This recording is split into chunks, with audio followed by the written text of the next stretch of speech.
আসসালামু আলাইকুম রহমতুল্লাহ। বললেও সমস্যা, না বললেও সমস্যা, পক্ষ নিলেও সমস্যা, বিপক্ষে গেলেও সমস্যা। এখন উম্মত কোন দিকে যাবে বলেন? কাকরাইল মসজিদ আলেমরাও ঘোষণা দিছে তাদের অধীনে থাকবে, সাতপন্থীরাও ঘোষণা দিছে তারা ওটা দখল করবে। এখন এই বিশৃঙ্খলা পরিস্থিতিতে সরকার কি করবে আপনারা বলেন? সরকার এখন কি কি করবে? তাদের কি করণীয়? অবশ্যই শান্তি শৃঙ্খলা বজায় রাখার জন্য, রাষ্ট্রকে বাঁচার জন্য, মানুষের জানমাল রক্ষার জন্য যেটা করণীয় সরকার সেটাই করবে। সেটা করণীয় কি? কারণ মসজিদে তালা দেবে। এখন যদি মসজিদে তালা দেয় তাহলে কি সরকার ইসলাম বিদ্বেষী হবে? আর মসজিদে তালা দেওয়ার কারণটা কারা? অবশ্যই সাতপন্থীরা, পক্ষান্তরে যুবাশাপন্থীরা বা ওলামাপন্থীরা। এখন আপনারা ডিসিশন নেন সরকার কোন দিকে যাবে। সরকার তো আর এত কিছু বুঝবে না যে আপনারা সাতপন্থী, আপনারা জুবারপন্থী, বা আপনাদের ইসলামটা সঠিক, ওনাদের ইসলামটা ভুল, ওনাদের মতাদর্শটা ভুল, ওনাদের মতাদর্শটা ঠিক। সরকার তো এটা উপলব্ধি করার চেষ্টা করবে না বা করবেও না। সরকার এটা কামবাজে নাই। সরকার তো আমাদের না, সরকার একটা গণতন্ত্র প্রক্রিয়া, সরকার ব্যবস্থা বাংলাদেশে চলে। সে গণতন্ত্র প্রক্রিয়া শয়তানও জায়গা পায়, আর এই যে পিসাব বুজুর্গও জায়গা পায়।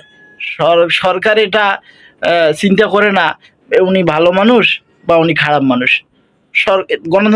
গণতন্ত্র রাষ্ট্রগুলোতে সবাই সবার অধিকার নিয়ে চলে। তাই ওলামাদেরকে বলি, আমাদের হাতে তো সরকার না, বা আমরা দেশ চালাই না। আমাদের যে যত সমস্যা আছে এটা আমাদের নিরসন করা দরকার। ওলামাই কেরামের কাছে আমার বিশেষভাবে রিকোয়েস্ট, আপনারা একটা শুরা করেন, এটা একটা সমাধান টানেন। যেভাবে সমাধান টানলে মানুষের আস্থা এবং বিশ্বাস আপনাদের মধ্যে জন্ম নেবে, সেইভাবেই সমাধান করতে হবে। আর সাতপন্থীদেরকে বলি, অন্ধভক্ত পথভ্রষ্ট হওয়ার লক্ষণ। আপনাদের আপনাদের এত সাদ ভক্ত, আমার বুঝে আসে না কোন ইসলাম, কোন ইসলামের দাওয়াত দিচ্ছেন আপনারা, বা কি শিক্ষা নিচ্ছেন ইসলাম থেকে, আমার বুঝে আসতেছে না। আপনারা এক ব্যক্তিকে কেন্দ্র করে আপনাদের দাওয়াতের মিশন চলে, এটা কোন ধরনের কাজ? এটা কোন ধরনের তাকওয়া, কোন ধরনের ক্লাস? আপনি তো ওলামাই গ্রাম যে তাবলিগ করতেছে আর আপনারা যে তাবলিগ করতেছেন, দুটো তো একই তরতিবি চলছে। তা তাদের তাদের তালিম হচ্ছে, তাদের তালিমে বসলে আপনাদের সমস্যা কোথায়? তাদের গাছতে আপনারা বাইরে আপনাদের সমস্যা কোথায়? তাহলে আপনাদের সমস্যা ছাদকে নিয়ে, শুধু ছাদ ছাদ যেদিকে বলবে, যেটা বলবে সেটাই আপনাকে মানতে হবে। এটা কোন ধরনের কথা ভাই? আপনারা তাবলিগ করেন না, আপনারা আল্লাহর জন্য তাবলিগ করেন না ছাদের জন্য তাবলিগ করেন?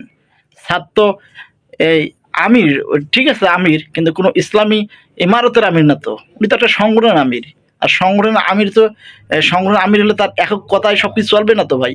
তাকে পরিচালনা করার জন্য আরেকটা কমিটি থাকতে হবে, সুরা কমিটি থাকতে হবে।